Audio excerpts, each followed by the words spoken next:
You wake up tomorrow and discover that everything you own, your home, your car, your bank account, even the clothes you're wearing, no longer belongs to you. Every contract you signed is void. You can't sue anyone. You can't be sued. Legally, you don't exist. You are property. This wasn't a nightmare.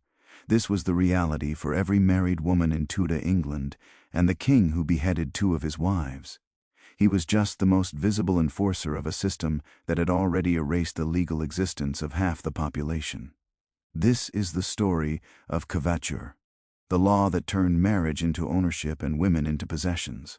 What you're about to discover will make you see Henry VIII's reign in a completely different light. Because while history remembers the 6 wives who died or were divorced, it forgot the hundreds of thousands of ordinary women who suffered something arguably worse: legal death while still breathing. If you're drawn to legal records buried in court archives and documentation that reveals how power actually worked, not the sanitized version they taught in school, then every view, every subscription helps us uncover more accounts like this one. We dig through Tudor court records and legal manuscripts scholars have overlooked for centuries. Now, back to the story, because what we're about to uncover makes every injustice you've heard of look temporary. Consider yourself in 1535, standing in a small parish church in Yorkshire. You're 19 years old, the daughter of a prosperous wool merchant. Your father spent years teaching you the trade.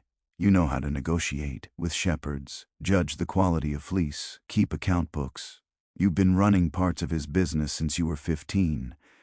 Today is your wedding day. You're marrying the son of another merchant family. You're wearing your finest gown purchased with money you earned yourself. In a leather purse hidden beneath your skirts, you carry the coins you've saved over the years.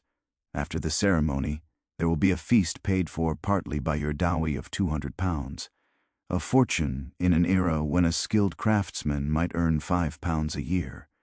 The priest begins the ceremony. You repeat your vows. Your new husband slips a ring onto your finger, and in that instant, you cease to exist. Not physically, of course. Your heart still beats, your lungs still draw breath, but legally you have just died. The woman who walked into this church, the merchant's daughter with her own earnings, her own property, her own legal identity, has vanished. In her place stands a femme covert, a covered woman, and the law is very clear about what that means. The doctrine of coverture stretched back centuries inherited from Norman French law after the conquest of 1066. The legal theory was almost poetic in its cruelty. A husband and wife were one person under the law, and that one person was the husband. Let's be absolutely clear about what this meant in practice. That £200 dowry you brought to the marriage, it's his now, not ours. His. The coins in your purse, his. The gown you're wearing, legally he owns it. Any wages you earn in the future from weaving, from selling goods at market, from any labor, those wages are his property from the moment you receive them. But the erasure goes deeper than property. You cannot enter into a legal contract. If you try to make an agreement to sell goods or services, it's void. You cannot sue someone who wrongs you.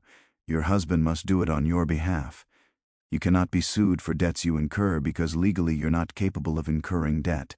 If someone slanders you, damages your property, or even assaults you, you cannot take them to court. Your husband is your only legal voice. When you go to the market to sell wool after your wedding, the buyers are confused. They've done business with your family for years, but now they're told they must deal with your husband. When you try to collect payment for goods you sold before the marriage, money owed to you, you discover you have no legal right to collect it. Those debts are now your husband's property. Your father had set aside a small workshop with looms and spinning wheels as part of your marriage portion. You'd planned to run it yourself, employing other women, building a business. But undercover, you cannot legally employ workers, sign contracts with suppliers, or even rent the building without your husband's involvement. If your husband is supportive, he might allow you to continue the work, acting as your legal proxy. But if he's indifferent or actively hostile or simply incompetent at business, there's nothing you can do. The workshop that was meant to give you independence has become just another piece of his property portfolio, And if he's cruel, if he drinks away your earnings, if he gambles with your inheritance, if he beats you and you try to leave, the law offers you almost no recourse. Divorce in the modern sense doesn't exist. Legal separation was possible, but rare, expensive, and didn't restore your legal identity or your property. For the vast majority of women, farmers' wives, craftsmen's daughters, servants, laborers, there were no protections. They experienced coverture in its rarest, most absolute form. They had to hope their husbands would be kind, competent stewards of the family property. Hope was not a strategy, but for most women, it was the only option available. In Tudor England, if you were born female and into a family with any property at all, your economic value was calculated from birth, not your potential, not your talents, not your intelligence, your value as a commodity in the marriage market. Fathers kept ledgers. They recorded their daughters' portions alongside livestock and land values. A first daughter might receive 100 marks, a second daughter perhaps 80. The calculations were precise, cold, and utterly transactional. England's inheritance laws favored primogeniture. The eldest son inherited the family estate intact. Daughters received doweys, a one-time payment of money or property that would be their only inheritance. But remember, the moment they married, coverture ensured they couldn't control it. Envision a meeting in a prosperous London townhouse. Two fathers sit across a table, wine between them, documents spread out. They're negotiating their children's future. My daughter brings £200 in coin, plus household linens valued at £20, says the first man, a successful cloth merchant. She's been trained in household management. She reads and writes, and she's of excellent character. She's 16, sir. The second man nods. He's a minor gentleman with a small estate in Kent. The boy will provide her with a jointure, use of 1/3 of the estate should he possess her. She'll have a chamber in the manor house, an annual allowance for clothing, and I'll settle £20 on her immediately upon marriage. They might as well be trading horses. Notice what's absent from this conversation. The young people themselves. The daughter's feelings, her ambitions, her desires, irrelevant. This is a business merger, and the daughter is a combination of assets being transferred from one balance sheet to another. For daughters, this system was psychologically devastating. Their worth was explicitly quantified. A girl with a £200 dowry was literally worth twice as much as her sister with £100. The marriage market assigned them a price tag, and everyone knew it. When things went wrong, it was catastrophic. A Shant family with 3 daughters might have their business collapse. A ship sinks, a partner defaults, plague strikes. Suddenly they cannot pay the promised doweys. The daughters become unmarketable. Men who had been courting them vanish. Marriage prospects evaporate. They face a future as unwanted dependents in their brother's household, burdensome with no path to independence. The most famous example involved a queen. When Catherine of Aragon married Henry VIII's older brother Arthur in 1501, Spain paid an enormous dowry of 200,000 crowns, roughly £40,000. But Arthur died months later. Catherine's parents demanded the dowry back. Henry VII refused for 7 years. Catherine lived in England in desperate poverty. Her dowry paid but inaccessible. Her status unclear, her future uncertain. Catherine's experience stuck between 2 kingdoms, 2 marriages, treated as a piece of disputed property, was exceptional in scale, but not in kind. Thousands of ordinary women experienced similar disputes. Their lives caught in the machinery of dowry negotiations and inheritance law. The stories you're hearing aren't taught in schools. They're buried in legal documents, court records, and church archives. The hidden history of how law transformed women into property. If you believe these voices deserve to be heard, subscribe now and turn on notifications. We're only halfway through this story, and what comes next is even more disturbing. On July 11, 1533, Pope Clement II issued his verdict. Henry VIII's marriage to Catherine of Aragon was valid, and his marriage to Anne was invalid. Henry's response was swift and absolute. He rejected papal authority entirely, declared himself supreme head of the Church of England, and sentenced Catherine to a slow, humiliating death as a non-person. Catherine, who had been Queen of England for 24 years, was stripped of her title. She was now Princess Dowager of Wales. She was forbidden from seeing her daughter Mary. She was moved from residence to residence, each one smaller and more uncomfortable than the last. Her household was reduced, her income was cut, she was isolated, surveilled, and slowly broken. When she died in January 1536, many believed she had been poisoned. The truth was almost worse. She had been legally and socially murdered, erased while still alive, and every woman in England understood the message.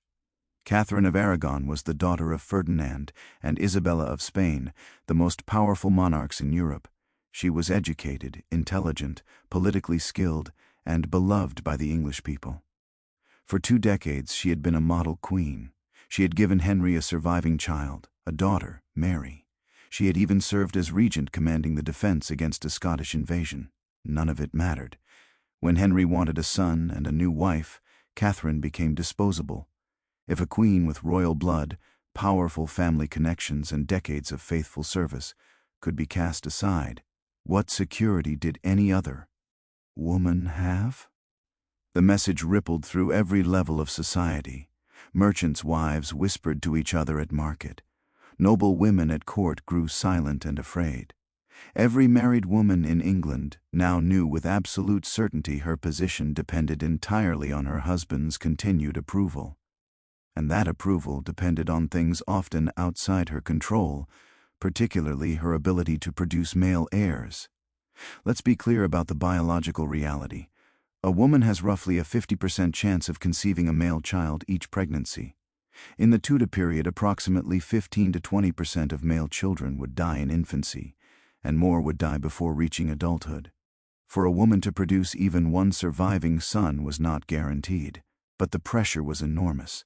A wife who produced only daughters was a failure, not in the eyes of medicine or biology, but in the eyes of law, society, and often her own family. Henry's break with Rome had another catastrophic effect on women: the dissolution of the monasteries. Between 1536 and 1541, Henry's commissioners systematically shut down every monastery, priory, and convent in England. For monks this was disruptive but manageable. Most were educated men who could find positions as parish priests or tutors. They received adequate pensions and could marry under the new religious settlement. For nuns, the dissolution was catastrophic. Nunneries had been one of the only places in Tudor England where women could live with genuine autonomy.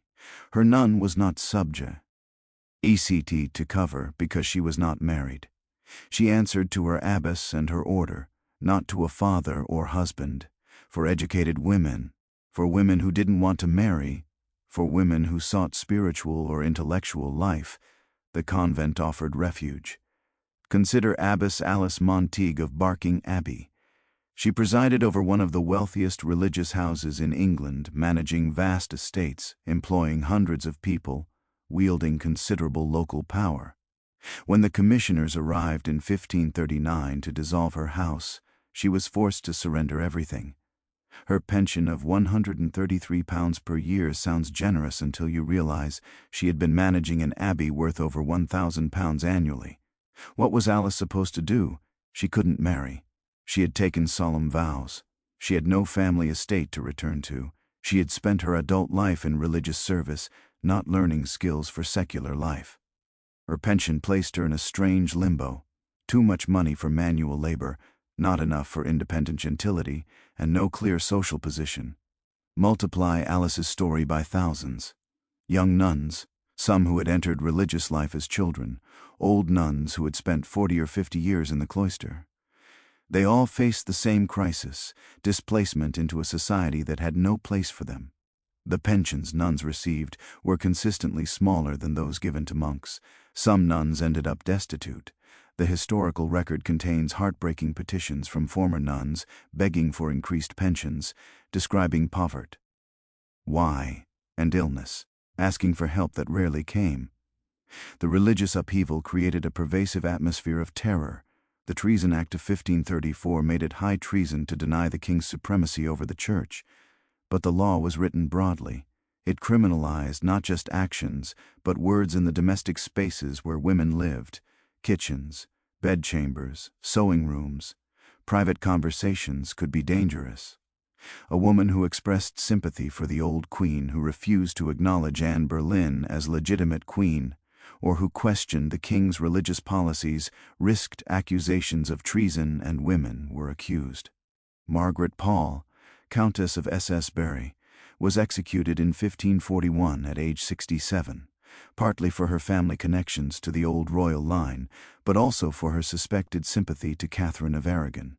Elizabeth Barton, the nun of Kent, was executed in 1534 for prophesying against the king's remarriage. Anne Askew was tortured and burned at the stake in 1546 for her Protestant beliefs. For ordinary women, the fear was more mundane, but equally real. A woman who refused to swear the oath of supremacy could lose her position, her home, and her security. A woman whose husband was accused of treason might find herself and her children thrown into poverty with no legal recourse. In this system of comprehensive legal erasure, there was one dark, strange path to personhood for a woman: her husband's death. When a husband died, the legal covering of Ket was lifted. A widow returned to being a female soul. A woman alone. She could own property. She could make contracts. She could sue and be sued in her own name. She could run businesses, hire workers, and make binding legal decisions. For many women, this was the first time since childhood that they had legal recognition as individuals. Common law provided widows with dire rights, typically a life interest in 1/3 of the husband's real estate. If her husband had been a craftsman or merchant, she might inherit his tools, his shop, his business relationships. The paradox was profound. A woman had to wait for her husband's death to become a full person under law. Historical records reveal something fascinating. Widows often thrived economically. Take Joan Dance, a London brewer's widow, in the 1530s. When her husband died, she inherited his brewery. Within 5 years, she had expanded the business, bought 2 additional properties, and become one of the largest beer suppliers in her neighborhood. She hired workers, sued debtors, and managed complex commercial relationships, all things she legally couldn't have done as a married woman. Court records from Tudor England are full of widows. Widows suing to recover debts, widows running taverns and INS, widows working as drapers and haberdashers, widows managing rural estates. They appear in numbers far disproportionate to their percentage of the population, precisely because they were the only women with legal standing to engage in these activities independently.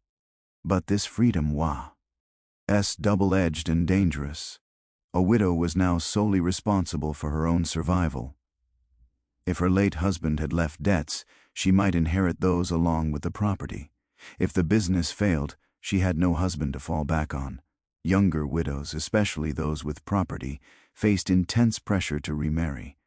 Family members might push them toward a new match. Unscrupulous men might court them aggressively, seeing a woman with property, but without a male protector, as an easy target. And if a widow did remarry, the cycle began again the moment she said, "I do." Coverture descended once more. All the property she controlled as a widow, the lands, the business, the money would now belong to her new husband. She would return to legal non-existence. Think of Alina, widowed at 35 in 1528. Her husband, a successful goldsmith, left her his shop, tools, and materials. As a widow, Elena discovers capabilities she hadn't realized she possessed. Within 2 years, she's running a profitable operation, taking on apprentices, even expanding into silver work. But the pressures mount. Her late husband's family hints that she should remarry, preferably to his younger brother, to keep the property in the family. Her own family pushes her toward a wealthy mercer. Male goldsmiths in her guild resent her success and try to restrict her activities, arguing women shouldn't be full guild members, and she's lonely. The prospect of companionship is tempting, but she knows Mary again and Eve. Writhing, she's built returns to Coverture. Her shop, her hard-won business success, all would fall under her new husband's control. This was the widow's dilemma. freedom or companionship, autonomy or security. For men, marriage offered both. For women, the choice was mutually exclusive. Not all widows had Elanana's options. Poor widows, elderly widows, and widows without valuable property faced desperate situations. Parish records from Tudor England are full of widows receiving poor relief, small payments from the church to keep them from starving. A widow's survival often depended on the goodwill of relatives, neighbors, and parish officials, none of whom had any legal obligation to help her. What you're witnessing is systematic legal erasure, a centuries-old system that treated women's personhood as negotiable. If these forgotten stories are making you see Tudor history differently, share this video. The algorithm shows this content to more people when you engage with it. Let's make sure these voices aren't silenced again. The legal reality of cover was absolute, but the practical reality of Tudor life was more complex. Women found ways to work within, around, and occasionally against the system. In practice, many marriages functioned as economic partnerships. A merchant's wife might run the shop while he traveled. A farmer's wife managed household production, brewing, dairy, textile work that generated significant income. These women weren't legally empowered. They worked at their husband's pleasure, subject to his authority. But the economic reality was that many families couldn't survive without women's labor and skill. Some women pushed back directly and paid for it. Anne herself, before her fall, was notorious for her bold speech. She argued theology with Henry, interfered in political matters, and refused to play the submissive wife. Her behavior scandalized the court. It also gave her enemies ammunition. When Henry turned against her, her shrewish behavior and meddling in men's affairs were cited as evidence of her unsuitability. She was executed on May 19, 1536, officially for adultery and treason. The charges were almost certainly false. Her real crimes were speaking too freely, failing to produce a male heir, and making powerful men uncomfortable. For most women, resistance wasn't about making grand statements. It was about small acts of economic preservation. A woman might hide money from a spendthrift husband, claiming she'd earned less than she had. A woman might run a small trade and pocket some of the earnings before giving them to her husband. Were these acts theft? Under coverture? Technically, no. A wife couldn't steal from her husband because she legally couldn't own property. But morally, these women were reclaiming tiny pieces of autonomy in a system designed to deny them any. Some women tried to avoid coverture entirely by refusing marriage. Wealthy women who inherited property in their own right sometimes remained single to maintain control of their estates. They faced enormous pressure to marry, but if they could weather it, they could live as femme sole their entire lives. Elizabeth I is the most famous example. She famously declared herself married to England and refused all suitors. But this wasn't just political theater. Elizabeth understood that marriage would destroy her power. Under cover, her husband would legally control her person and property. She couldn't risk it. Coverture didn't end with the Tudor. It didn't even end with the Stuarts or the Georgians or the Victorians. The legal doctrine that erased married women's identities persisted in English law until the Married Women's Property Acts of the late 19th century, more than 300 years after Henry VIII's death. The first significant reform came in 1870, allowing women to keep their own earned wages. Full property rights for married women didn't arrive until 1882. Think about that timeline. The system that turned women into legal property existed longer than the United States has existed as a nation.